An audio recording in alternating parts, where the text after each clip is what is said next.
자, 사상 초유의 일이었죠. 작년 12월 3일 비상계엄이 선포가 된 지 지금 오늘 2월 4일이니까 만 2달이 넘었습니다. 뭐 윤석열이 체포가 되면 민주주의가 좀 회복될 줄 알았는데 구속시켰다고 해가지고 법원 폭동이 발생했습니다. 정말 화면을 보면서 이게 대한민국이 맞나 싶은 그런 생각도 들었는데 사상 초유의 일. 신부님도 많이 놀라셨을 텐데 그때 보시면서 무슨 생각하셨습니까? 이제 내란 사태가 끝나지 않았구나라는 생각을 했습니다. 이 서부지법 그 폭동 그 사태를 보면서 어떻게 보면 지난번에 국회 침탈했던 사건도 충격이었지만 그때 12.3 내란 또 하나의 내란이었던 거죠. 그러면서 드는 생각은 끝나지 않았다와 동시에 12.3 내란이 갑자기 툭 튀어나온 줄여서 우리 갑툭튀라고 하는데 갑자기 툭 튀어나오는 하나의 사건이 아니고 그동안 우리 대한민국의 수많은 문제들이 이번에 그 결정판처럼 드러난 게 아닌가. 그러니까 대한민국에 누적된 적폐들이 있죠. 수많은 세월 동안에 몰상식, 몰염치, 불법, 폐륜, 반민주, 뭐 친일 수구, 매국 이렇게 표현하면 적당할 것들이 그동안 이제 그것들이 만들어내는 수많은 문제들이 다 복합적으로 어우러 합쳐져서 12.3 내란이라는 걸 만들었기 때문에 12.3 내란이 지금 비상계엄이 해제되고 어느 정도 해결된 것처럼 보이지만 근본 원인들은 지금 해결된 게 아니죠. 원인들은 그 현상은 지금 이제 일단은 비상계엄이라는 현상은 해제했지만 그렇기 때문에 그 원인들은 그대로 살아있다. 그런 원인들이 또 다른 내란들을 만들어내는 거죠. 또 다른 그런 또 어떤 병폐들을. 그러다 보니까 이번 현상은 감추어진 것이 드러난 겁니다. 그 감춰져 있던 것들이 또 숨어 있다가 또 드러나는 거죠. 근데 12.3 내란 사태의 특징이 뭐냐라고 하면 이번 지금 계속 진행되고 있는 그렇죠. 이 사태의 특징은 아까 말씀드렸지만 감추어진 것이 드러났다.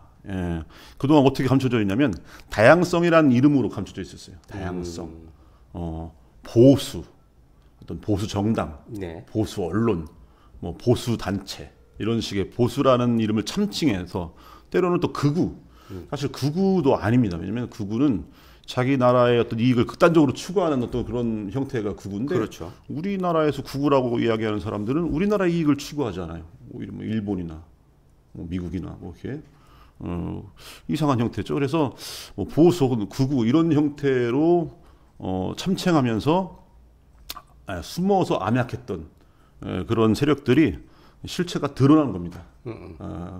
이게 뭐였냐면은 보수와 극우가 아니고 사실은 몰상식과 몰염치와 그다음에 불법과 폐륜과 반민주, 수구, 매국 이런 것들이 드러난 거죠. 그러니까 밤이 되면 그 바퀴벌레들이 다 기어나오잖아요. 그런 상태인 겁니다. 그러다 보니까 긍정적인 효과도 있습니다.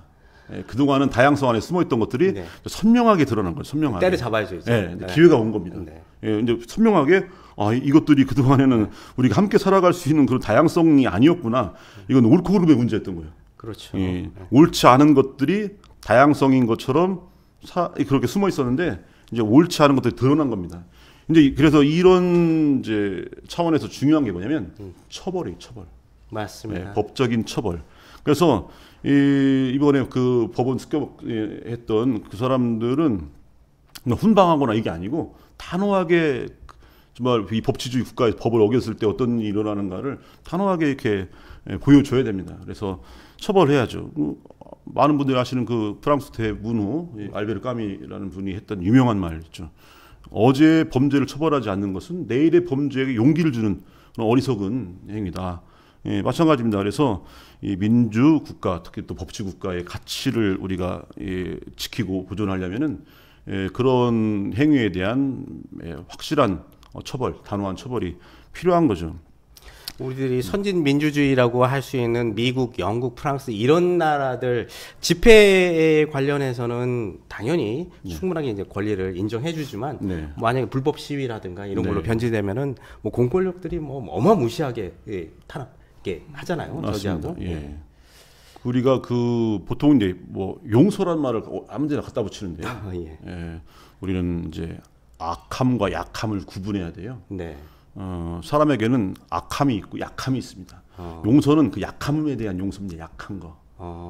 악한 것은 용서의 대상이 아니고 그건 제거하고 배제시켜야 할 대상인 겁니다. 예, 그러니까 처벌한다는 것은 뭐 죽이자 이게 아니에요. 네네. 예, 그 사람의 약함에 대해서 끌어안고 갱생할 수 있는 기회를 주는 거죠. 그렇지만 그 악한 것에 대한 철저하게 배격하는 이 두 가지 모습이 그 처벌이라는 단어 안에 들어있는 겁니다. 예, 그래서 확실한 처벌이 사실상은 그 사람을 살리는 길이기도 합니다.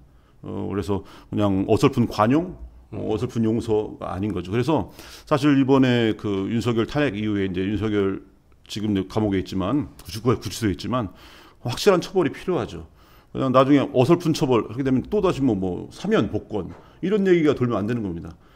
확실하게 다 기워 갚을 때까지 국가와 국민에게 끼친 그런 해악들, 그런 어마어마한 피해들을 다 기워 갚을 때까지 마땅한 기간, 충분한 기간을 갖고 처벌을 받아야 되는 거죠.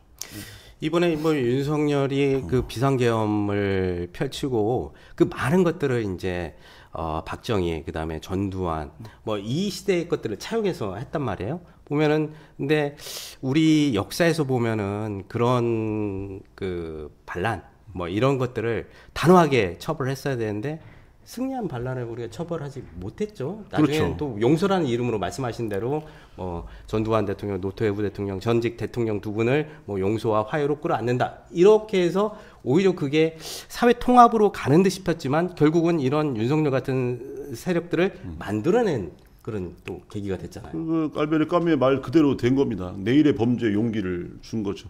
사실 일제 36년 동안의 식민 통치 아래서 네. 일제 부역했던 특히 또 아주 적극적으로 부역하는 그 친일파들에 예. 대한 처벌이 이루어지지 않았죠.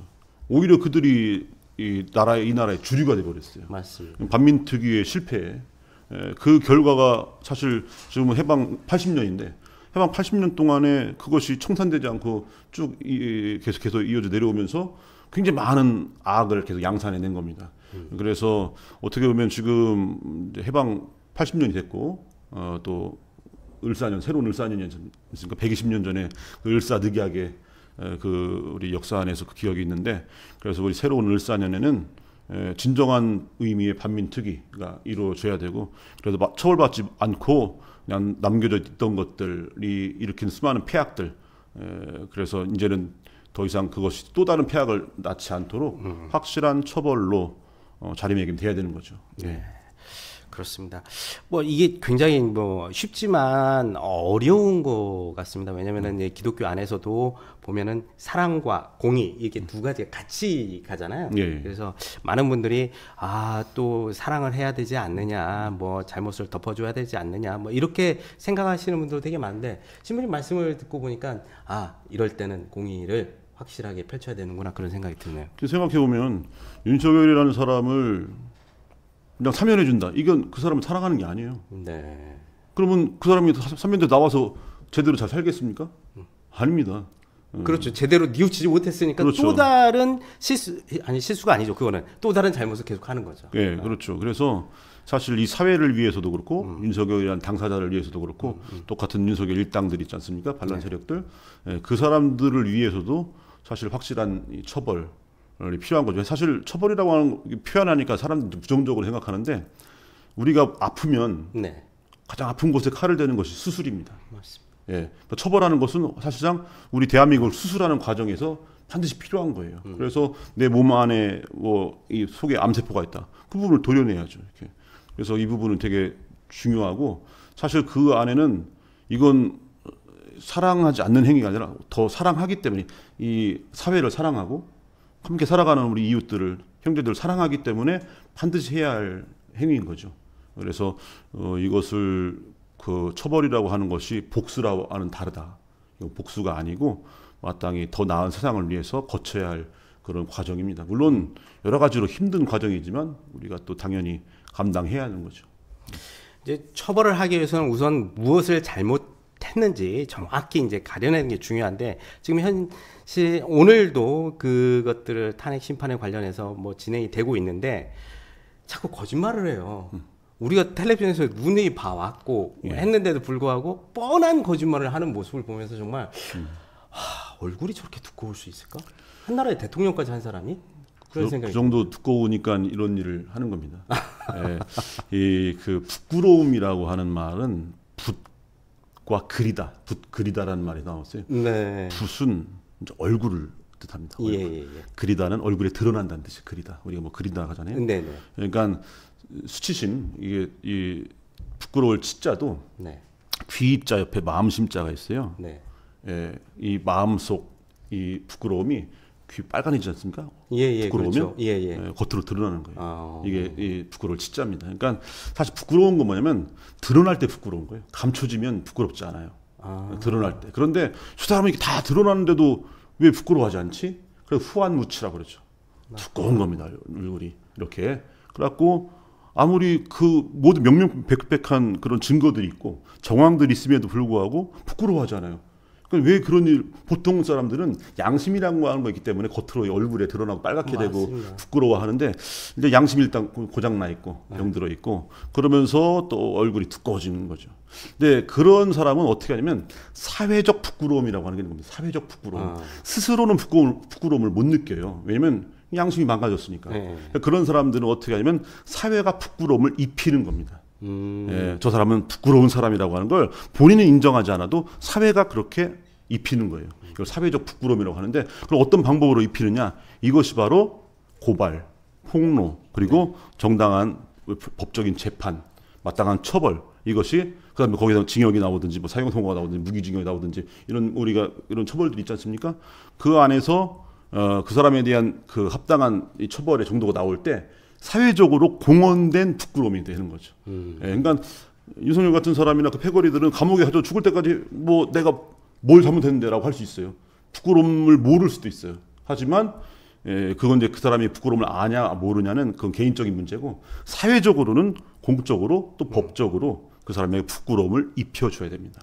이것은 법적인 처벌이 그렇게 중요한 거고 또 그런 것들을 폭로하고 고발하는 거 이게 되게 중요한 거죠. 지금 그런 과정에 있는데 사실 아까도 말씀하셨지만 이거는 상식과 몰상식의 관계라고 말씀을 하셨잖아요. 정치적 이념 좌우가 아니라 저도 거기에 100% 공감을 하는데 지금 윤석열 같은 경우는 정말 상식이 없고 이 우리의 그 뇌로는 이해를 할 수 없는 지금 행동들을 너무 많이 하고 있잖아요. 네.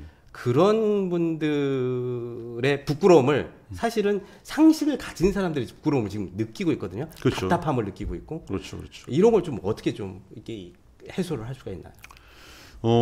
일단은 이 사실은 그 가해자라고 표현할 수 있는 그런 사람 다 대부분 다 가해자의 위치에 있지 않습니까? 권력을 갖고 있기 때문에 그 가해자들의 뉘우치기를 바라면서 그 사람들이 뉘우치는 걸 보고 거기서 뭐 위로를 받는 게 아닙니다. 그 사람들은 안 뉘우쳐요. 그렇겠죠.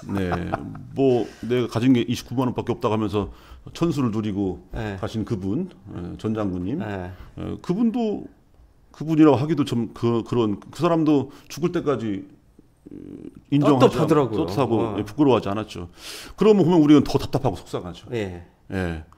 귀신은 뭐 하나 저런 사람 안 잡아가고 독립군 후손들은 저렇게 가난하게 살고 저렇게 못 사는데 친일파 후손들은 저렇게 부자로 잘 살고 나쁜 짓 하면 더 잘 살고 착하게 살면 가난해지고 이게 답답하죠. 그러니까 지금 이런 상황에서는 어떻게 위로받을 길이 없어 보이죠. 근데 이런 상황에서 누가 위로해 주냐면 과부 사정을 호래비가 알아준다고 서로가 서로를 위로해 주는 겁니다. 서로가 서로를. 이번 내란 사태 때 우리가 어디서 위로를 받았냐면요. 응원봉을 든 소녀들한테 위로받았어요. 맞아요. 저는 그때 하고 그다음에 키세스 군단이라고 해서 눈 맞고 그 친구들한테 그 밤에 아니 밖에 그 눈이 내리는 거기에서 얼마나 춥겠어요. 누가 시킨 것도 아니잖아요. 그 밤 동안 우리나라의 민주주의를 지키고 있는 거예요. 민주주의를. 우리가 뭐 임진왜란 때 이순신 장군 뭐 한산대첩, 영랑대첩만 얘기하는 게 아니라 그런 것들이 대첩인 거죠. 그래서 그런 모습들이 우리에게 감동을 주는 겁니다. 이게 내란 세력의 회개를 통해서 참여를 통해서 감동을 주는 게 아니고 오히려 함께 피해를 겪는 피해자들끼리 서로 위로해주고 서로 격려해줘요. 또 우리가 계엄군 병사들의 마지막 남아있는 양심, 살아있는 양심. 왜냐면 사실 뭐 707 특임대들이 맘만 먹으면 그냥 끝장냈어요. 맞습니다. 예, 그런데 아시다시피 시민들에게 밀면 밀렸어요. 화분 치우고 그렇게 국회를 들어갔어요. 물론 뭐 깨부신 부분도 일부분 있지만 그 사람들 안에 있는 그 양심 이런 것들이 사실 우리에게 위로를 줘요. 야, 그래도 전과 같지 않구나. 양심이 차라리 80년대 광주와는 다르구나. 이런 것들이 우리에게 위로를 주는 거죠. 장갑차 앞에서 온몸으로 가로막는 시민들, 총뿌리 앞에서 온몸으로 가로막는 시민들의 그런 모습들이 이런 것들이 우리에게 위로를 줍니다. 그래서 사실 이 시대에 막 힘들고 어려운 부분이 물론 있습니다. 답답하고 속상하고. 그런데 우리가 하늘을 볼 때 어둠을 보는 게 아니에요. 우리는 거기 반짝이는 별을 보는 거지. 그 별로 위로받는 거지. 별은 안 보고 어둠을 바라보면서 그러면 더 답답해지는 거죠. 그래서 사실 이 시대에 우리가 힘들고 어렵지만 또 언제 또 정말 더 좋은 세상이 올까 아직 뭐 답도 안 나오고 깝깝하고 하지만 우리는 서로가 서로에게 위로해주고 격려해주면서 정말 이 마땅히 필요한 이 과정들을 잘 이렇게 견뎌내고 또 잘 이렇게 이뤄냈으면 좋겠습니다. 네. 예. 좋은 말씀 감사합니다. 사실 지금 탄핵 정국이 이걸로서 끝나지 않고 계속 진행되고 있고 또 조기 대선이 이루어지면서 엄청난 좌우 대립과 함께 또 이런 굉장히 혼란이 또 있잖아요. 예. 그럼에도 불구하고 앞으로도 힘든 시간이 있는데 좀 더 나은 세상이 머지않아 곧 올 거라는 그런 희망을 갖고 버텨보도록 하겠습니다. 또 그리고 그냥 버티는 게 아니라 그런 세상을 또 만들어야죠. 만들어야죠. 힘이 예. 모아서요. 예. 네.